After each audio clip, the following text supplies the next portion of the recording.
Hi. Oh, it's my headphones.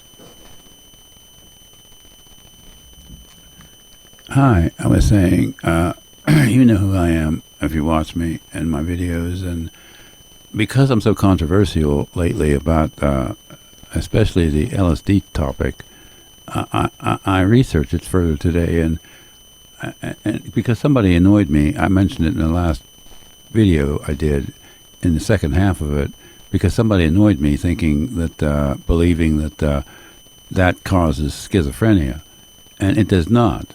As I said elsewhere, and I have found proof now in a medical paper. I want to read you what their reasoning is on this in the medical field.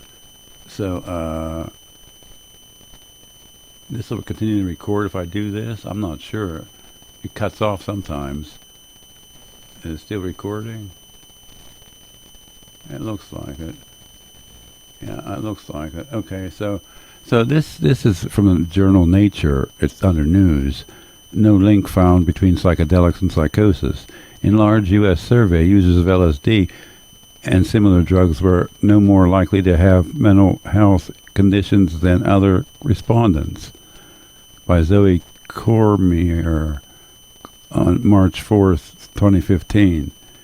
Corrected May 26, 2015.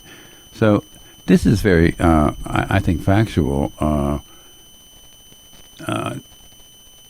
They took data from the population in the United States, challenge public fears that psychedelic drugs such as LSD can lead to psychosis and other mental health conditions and increased risk of suicide. 2 studies have found. From data and from population surveys in the United States, challenged public fears that psychedelic drugs such as LSD can lead to psychosis and other mental health conditions, and psychedelic drugs can lead to increased risk of suicide. It's a fear, public myths and fallacies are going to, the studies have found, doesn't exist. They're myths and fallacies. So the first study, clinical psychologist Pi Ben Johansen, looks like Norway or somewhere, based in Oslo, yeah, and somebody else, Suzanne Krebs, of the Norwegian University of Science and Technology,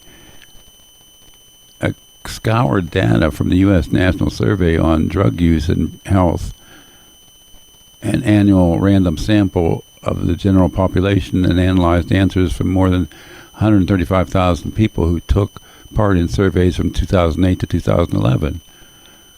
Of those, 14% described themselves as having used at any point in their lives any of the 3 classic psychedelics: LSD, psilocybin, the active ingredient magic mushrooms, and mescaline found in peyote and San Pedro cacti in the Southwest.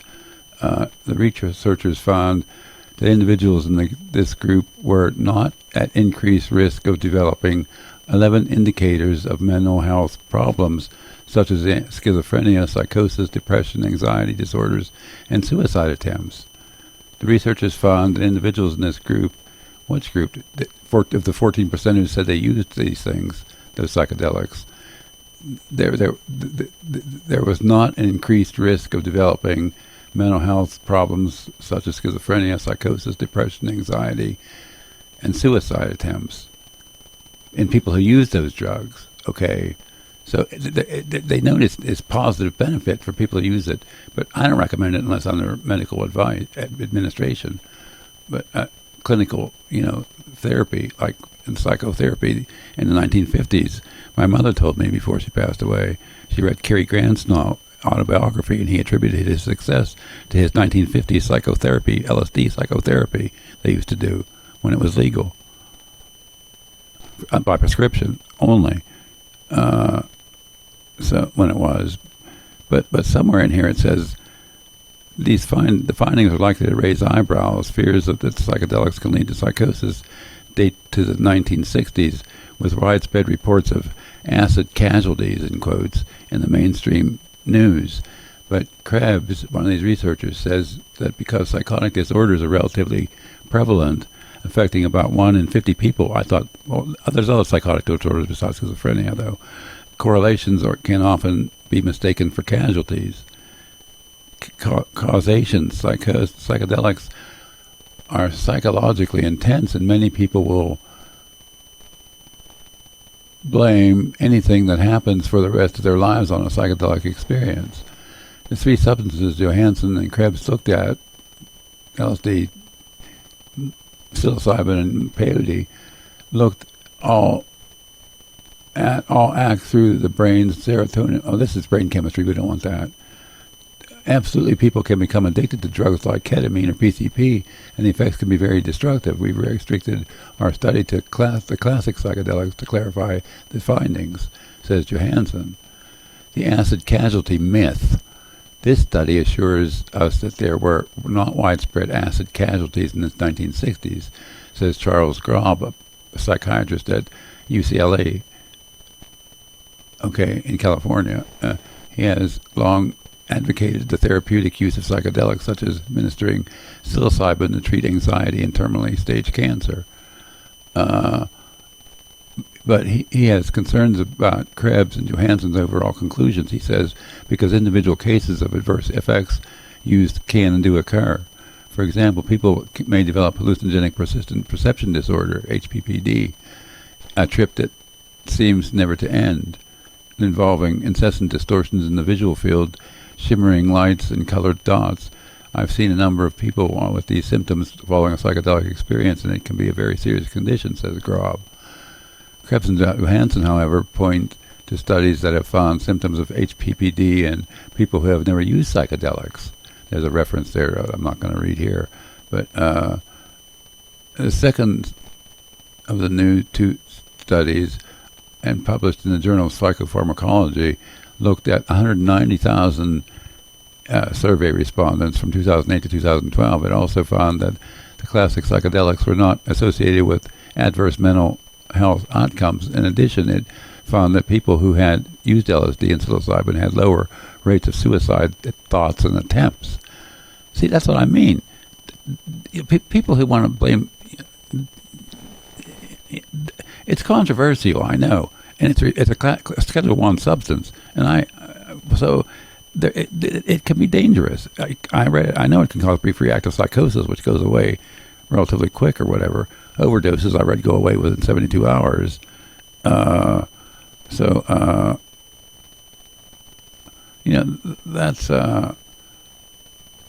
so. There's some proof for you there about something controversial. Why I'm so controversial, but I say the things I say. I've read things like this for 20 so years since internet went high speed here, and I could get pages in quick. I research stuff like this, so and a lot of other things too. But so I want to read you from a book though to blow your mind all the way about the LSD, and I'm not going to say another word about LSD because it is controlled and it can be dangerous, and but it is used, had good mental health and health outcomes on people, and studies have been done on that since the 1960s, and Timothy Leary's initial studies. At Harvard, he found in a local Massachusetts prison the recidivism rate of psychotherapy, LSD psychotherapy inmates was way lower than the control group who didn't get the LSD with the psychotherapy. Okay, so good has been found, but it's still controlled. It became illegal in every state. The last state was California in 1969. Then 1970, I think, was the Controlled Substances Act, where it went on Schedule 1. So there you have it. But anyways, regardless of that, let me close this window. What else did I find here for you on this notation? Okay, there was that, and I post controversial things on YouTube, but even more so on Facebook, my Facebook profile. But this, I want to read you the final controversial thing about LSD. This is from the book Flashbacks, an Autobiography. Flashbacks, an Autobiography by Timothy Leary. I picked this book up. I read it twice. It's from 1983, I believe. Where does it say? 1983, yeah, by Timothy Leary. It's his autobiography. So, anyway, I read this in 1983 or 1985 when I moved here and bought the book, And then I read it again. I wasn't really psychotic. It hadn't gotten intense at that point. I was basically normal at that point when I read the book. But compared to how I got after 1987 was the critical year where the major psychotic episodes started, 2 of them. But the medication didn't work back then. So there you have it. It's in other videos. But anyway, I read this book twice back then. Once when I was still basically sane and once when I was crazy. So I know what this says. This said this in this book. And just my luck or grace of God or combination of both, I happened to open it when I pulled it off the shelf to read, look, to show it to you. And I happened to open it to the page 228 where it's a chapter starting Mrs. Mary Pinchot Meyer was a friend of Mrs. Kennedy, meaning suspect is arraigned, he titled the chapter. Because I was going to tell you what he said about this. And it's political, but it's from the 1960s when Leary was teaching at Harvard, studying LSD legally. And it was legal, okay, at the time. So he said in the previous chapter here, because this is where I'll tell you what happened there. And I opened into the chapter after this. I'm going to tell you. Leary says in his autobiography, just before page 228, that when he was in Harvard teaching, John Kennedy was president in the White House, and he had a friend named Mary that I remember that, and he gives the last name in this chapter, but she used to come and see him to get LSD, which was legal, vials of it for John Kennedy to do in the White House. He says that in his book. I'm not shitting you. Okay, so then this chapter I happened to open it to was I knew he said she was killed like execution style, walking along a canal in a walkway in downtown Georgetown. It was actually the suburb of D.C., I think, because she was friends with Mrs. Kennedy. It said so she got LSD for John Kennedy, president in the White House in the 1960s. So then this chapter starts where she was killed. It says Mary had been shot twice in the left temple and once in the chest at 12:45 in the afternoon on October 13th, 1964, as she walked along the Old Chesapeake and Ohio Canal towpath in Georgetown. A friend told reporters that Mary sometimes walked there with her close friend Jacqueline Kennedy. Mary's brother-in-law, Benjamin C. Bradley, Newsweek's Washington bureau chief, identified her body. Ben Bradley was described as having an intimate of the late President Kennedy. The article also mentioned Mary's ex-husband, Cord Meyer Jr., former leader of the American Veterans Committee and the World Federalist, now a government employee, position and agency not specified. Police said that the motive was apparently robbery and assault. Her purse was found by Ben Bradley in her home. The suspect, a black male, was being held without bail. He denied the crime. He had been at the canal fishing. I was sobbing. I walked into the bathroom and threw cold water on my face. My hands were shaking.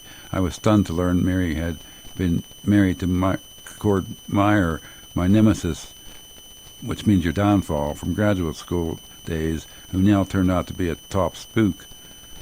My head was spinning with, this is Leary's words, Timothy Leary, my head was spinning with ominous thoughts. A close friend of the Kennedy family had been murdered in broad daylight with no apparent motive, and there had been little publicity, no outcry, no call for further investigation. I felt that same vague fear when we heard about JFK's assassination. Can you get me more information? I asked Van. Van said he'd contact some of his friends in the police and organize crime and get more facts. Van came up to Millbrook, where Leary was living in somebody's property, a state home, doing his research after he left Harvard, was thrown out, but being too controversial. So Van came up to Millbrook the next weekend. I took him on a walk to Lunacy Hill. We sat smoking grass, watching the Hudson Valley turn purple as the sun set. My friend at the police intelligence knew all about the Mary Pinchot Meyer case. Apparently a lot of people are convinced it was an assassination. 2 slugs in the brain and 1 in the body. That's not the M.O. of a rapist, and a mugger isn't going to shoot a woman with no purse in her hand. Okay, so Timothy Leary said this in his book. If you want to buy the book and read it, you're welcome to. You know, Flashbacks, an autobiography by Timothy Leary, 1983, Torture, publisher, Houghton Mifflin Company. Jeremy Tarcher Company, I think it was, published this. It's probably on Amazon, wherever you shop for books, no Barnes & Noble, or I'm not particular, I'm going to endorse one over the other, so anyway, that's the most controversial thing I've ever read about LSD. Okay? Leary said that without recriminations. So that actually happened in broad daylight. I thought it happened at night. I read it not happened at night. So I was wrong about that, but it does say that in there. So put that in your mix in your brain about what happened to Kennedy and why was he killed. Somebody didn't want him to do an LSD in the White House. Who could that have been? I have no fucking idea. So I don't believe in conspiracy theories, but put that in your mix about why, what happened there in that decade in the 60s, early 60s. That's all I'm saying about LSD from now on, because it is, that's all I have to say about it. And what I wrote in my book about it, the second book I introduced you to in the last video, at the last half of it, because somebody annoyed me thinking it causes schizophrenia. So, is that all I wanted to say? I wanted to correct myself on some things, but so anyway, I did. That's all I have to say. This video is over. How do I stop it? It's how long? 16 minutes and a half. I'm sorry if it's too long for you, but that's all the facts I know. Okay, I deal in facts. They're just obscure and esoteric, understood by only a few. That's the path I've walked, an esoteric pathway in life, studying obscure things in philosophy and such things. In my younger days when I was a young adult in Tampa, going to college and working. Before the LSD or the psilocybin, before the schizophrenia got. It's in my first book. I introduced you to in the last. Read from the last video too, by date. Okay, I don't know what the title of this one. 17 minutes. Bye.